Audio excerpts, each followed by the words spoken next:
નમસ્તે વિદ્યાર્થી મિત્રો, આજે વાત કરીશું ધોરણ 8 ને વિશે સામાજિક વિજ્ઞાનના ચેપ્ટર નંબર 14 આપત્તિ વ્યવસ્થાપનનું સંપૂર્ણ સ્વાધ્યાયનું સોલ્યુશન મેળવીશું।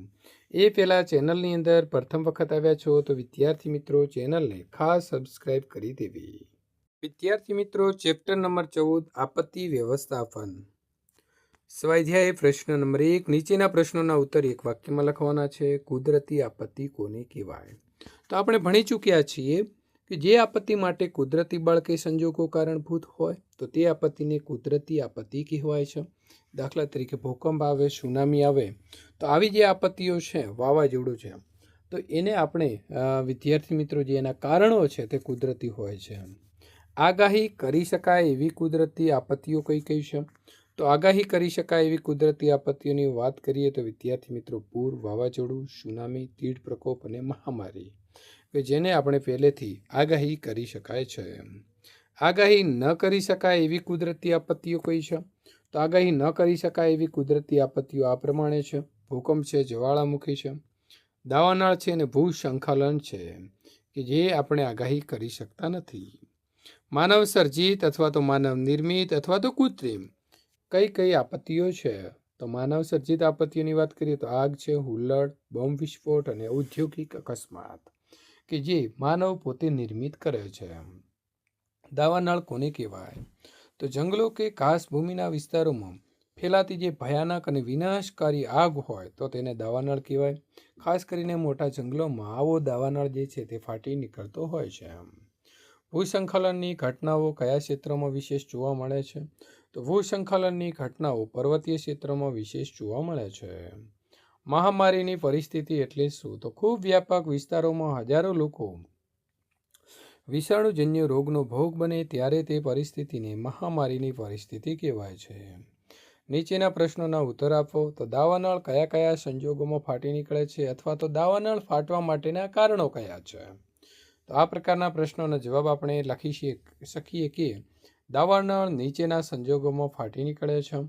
બીડી કે સિગારેટ પીતી વ્યક્તિઓએ બુઝાવ્યા વિના ફેંકેલા જે ઠૂંડા હોય છે તેથી અથવા તો માલધારીઓએ કામચલાઉ બનાવેલા ચૂલા બેદરકારીથી ઓલવ્યા વિના છોડી દેવાથી, તેમજ જંગલમાં આવેલા પર્યટકો કે યાત્રિકોએ છોડી દીધેલી સળગતી ચીજ વસ્તુઓથી જંગલની અંદર આગ લાગતી હોય છે।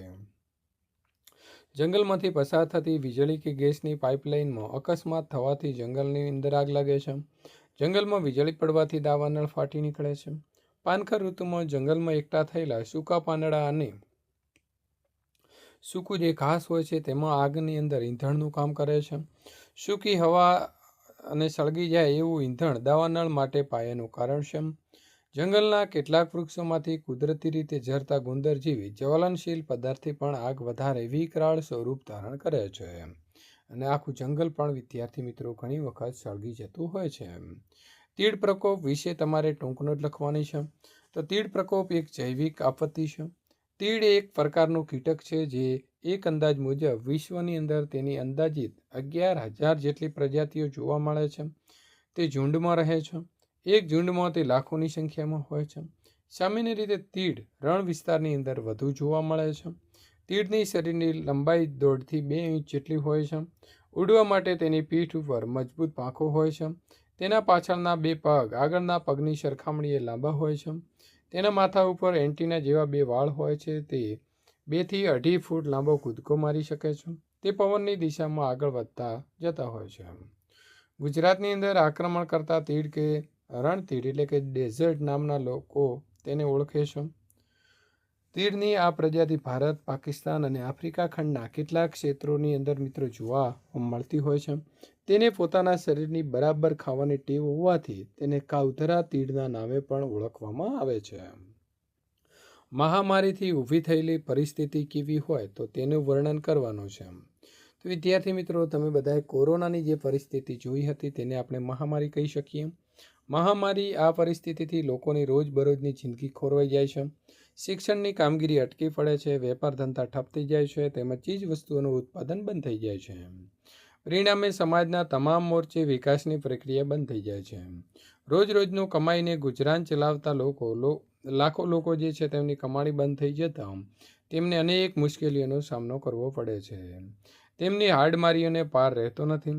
સરકારોએ અને સ્થાનિક તંત્રોએ રોગને ફેલાતો અટકાવવા માટે પ્રતિબંધાત્મક આદેશો જાહેર કર્યા હોવા છતાં લોકો જાગૃતિના અભાવે રોગોનો ભોગ બને છે. પરિણામે હોસ્પિટલો અને દવાખાનાના દર્દીઓ જે છે તે ઉભરાઈ જાય છે. દુનિયાના સાધન સંપન્ન દેશો પણ રોગનો ફેલાવો અટકાવી શકતા નથી. ખૂબ ટૂંકા સમયની અંદર લાખો લોકો સંક્રમિત થાય છે અને હજારો લોકો મોતને ભેટે છે. ઔદ્યોગિક અકસ્માતમાં થનાર અકસ્માતોની વિગતો આપો. તો ઔદ્યોગિક પ્રક્રિયાની અંદર વપરાતા નાના મોટા યંત્રોના સંચાલન સમય અને ઉત્પાદનમાં વપરાતી સામગ્રીની હેરફેર તેમજ તૈયાર થયેલા માલના સંગ્રહ કે હેરફેર સમયે અકસ્માતની સંભાવના રહેલી છે. જંતુનાશક બનાવતા કારખાનામાંથી ઝેરી વાયુનું કળતર, ફટાકડાના કારખાનાની અંદર વિસ્ફોટ, પ્લાસ્ટિક જેવી સળગી ઉઠે એવી સામગ્રી બનાવતા કારખાનામાં ફાટી નીકળતી આગ, રિફાઇનરીઓની અંદર વિસ્ફોટ આગ, રસાયણો બનાવતા કારખાનામાં પ્રક્રિયા દરમિયાન ફાટી નીકળતી આગ કે વિસ્ફોટ, પરમાણુ ઉર્જા ઉત્પન્ન કરતા એકમોની અંદર ફાટી નીકળતી આગ વગેરે ઔદ્યોગિક અકસ્માતો ગણાય છે. આપત્તિની અસરો ટૂંકમાં વર્ણવવો. તો આપત્તિની મુખ્ય અસરો આ પ્રમાણે છે. આપત્તિના લીધે સ્થાવર કે જંગમ મિલકતને ભારે નુકસાન થાય છે, નાશ પામે છે. એ મિલકતોને નવેસરથી બાંધકામ કરવા માટે સરકારને કરોડો રૂપિયા ખર્ચ કરવો પડે છે. તેથી વિકાસના ચાલુ કામ જે છે તે બંધ થઈ જાય છે. જે પરિવારે કમાનારા વ્યક્તિને ગુમાવ્યો હોય તેમની આર્થિક સ્થિતિ ભારે કફોડી બની જાય છે. આપત્તિમાં કાયમી વિકલાંગ બનનાર વ્યક્તિઓની માનસિક સ્વસ્થતા જે છે તે સ્વસ્થતા ગુમાવી દે છે. નિર્દોષ બાળકો અને સ્ત્રી પુરુષોનું અકાળે અવસાન થાય છે. અનાથ બનેલા બાળકોની અને નિરાધાર બનેલા વૃદ્ધોની હાલત કફોડી બને છે. તેઓને સાર સંભાળનો બંદોબસ્ત કરવો ઘણો કઠિન હોય છે. પ્રશ્ન નંબર વિદ્યાર્થી મિત્રો 3ની વાત કરીશું. નીચેના દરેક પ્રશ્નના ઉત્તર માટે આપેલા વિકલ્પમાંથી સાચો વિકલ્પ પસંદ કરી ઉત્તર લખવાનો છે. નીચેના પૈકી કઈ આપત્તિનો સમાવેશ માનવ સર્જિત આપત્તિમાં થતો નથી? તો ખાસ વિદ્યાર્થી મિત્રો થતો નથી. તો અહીં જે મહામારી છે આ કુદરતી આપત્તિ છે. બાકીની 3 આગ, ઔદ્યોગિક અકસ્માત અને હુલ્લડ એ માનવ સર્જિત આપત્તિ છે. નીચેના પૈકી કઈ આપત્તિનો સમાવેશ માનવ સર્જિત આપત્તિમાં થાય છે? તો ઔદ્યોગિક અકસ્માત આવશે. પ્રશ્ન નંબર 3 ગુજરાતની અંદર સાપુતારા ડાંગમાં કઈ ઘટના જવલ્લે જ બને છે? તો આવશે ભૂસ્ખલન, એટલે કે સાચો જવાબ આવે છે બી. વિદ્યાર્થી મિત્રો આ પ્રકારના સંપૂર્ણ જે આપણા પ્રથમ સત્ર ઉપરાંત દ્વિતીય સત્રના બંને સત્રની વાત કરીએ તો તમામ વિષયના પાઠની સમજૂતી, સ્વાધ્યાય સોલ્યુશન, સ્વઅધ્યયન પોથી સોલ્યુશન, આ ઉપરાંત પ્રથમ અને દ્વિતીય પરીક્ષા જે આપણી વાર્ષિક લેવામાં આવે છે તે બંને પરીક્ષાના મોડેલ પેપર અને ઓરિજિનલ પેપરોનું સોલ્યુશન મિત્રો આપણી ચેનલમાંથી તમને મળી રહેશે. તો ખાસ ચેનલને સબસ્ક્રાઇબનું બટન દબાવી તમારા મિત્રો સુધી પેપર સોલ્યુશન તથા જે આ સ્વાધ્યાય સોલ્યુશન છે તે મૂકવાનું ભૂલશો નહીં.